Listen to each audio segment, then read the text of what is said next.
வணக்கம்மா. இன்னைக்கு காலிஃப்ளவர் பொரியல் எப்படி செய்து பார்க்கலாம். சுடு தண்ணியில் இந்த காலிஃப்ளவர் போட்டுங்கம்மா. கொஞ்சம் மஞ்சள்தூள் போட்டுங்கம்மா. நல்லா சுடு தண்ணியில் கொஞ்சம் கல் உப்பு போட்டுங்கம்மா. நல்லா ஒரு கொதி வந்ததும் வேகட்டும். அது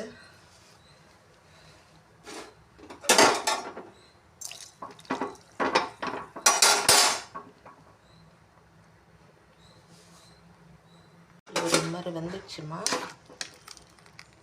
அதை இந்த மாதிரி தட்டில் எடுத்து வச்சுங்க.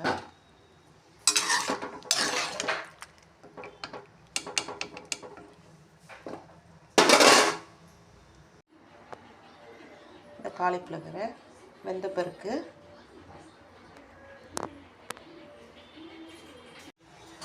கொஞ்சம் எண்ணெய் ஊற்றிங்கம்மா.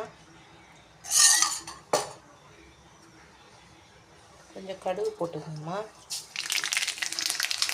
கொஞ்சம் பட்டை இது போட்டுக்கோங்க. அதுக்கு வெங்காயம் போட்டுக்கோங்கம்மா.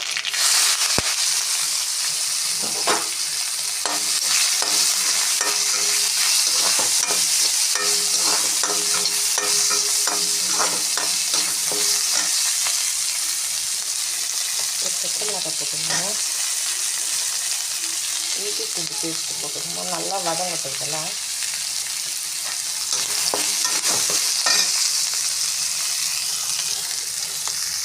நல்லா வதங்கிடுச்சு. இன்னும் ஒரு 2 தக்காளி போட்டுக்கிறோம்மா.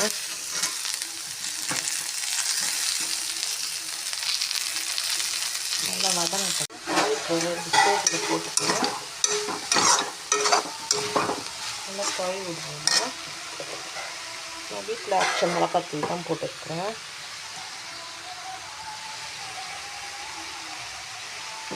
தேவையான அளவு உப்பு போட்டுக்கோங்க. தண்ணி ஓண்டு ஊற்றுங்க, ரொம்ப ஊற்றாதுங்க.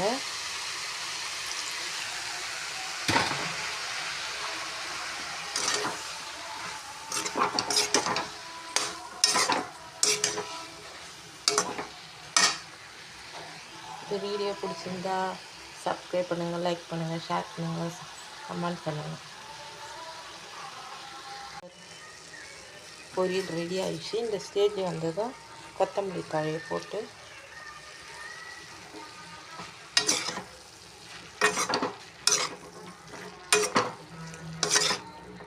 இறக்கிடுங்கம்மா.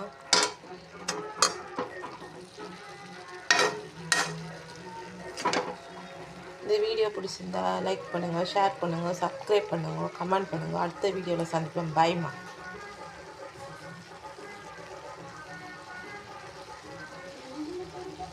தயிர் சாதம், லெமன் சாதம், சாம்பார் சாதம், ரசம் சாதம் எல்லாத்துக்கும் நல்லாயிருக்கும். காரக்குழம்பு சாதம். இந்த வீடியோ பிடிச்சிருந்தா லைக் பண்ணுங்கள், ஷேர் பண்ணுங்கள், சப்ஸ்கிரைப் பண்ணுங்கள். அடுத்த வீடியோவில் சந்திப்போம். பாய்மா. சுவையான காலிஃப்ளவர் பொரியல் ரெடி ஆகிடுச்சுமா. இந்த வீடியோ பிடிச்சிருந்தா லைக் பண்ணுங்கள், ஷேர் பண்ணுங்கள், கமெண்ட் பண்ணுங்கள், சப்ஸ்கிரைப் பண்ணுங்கம்மா. அடுத்த வீடியோவில் சந்திப்போம். பாய்.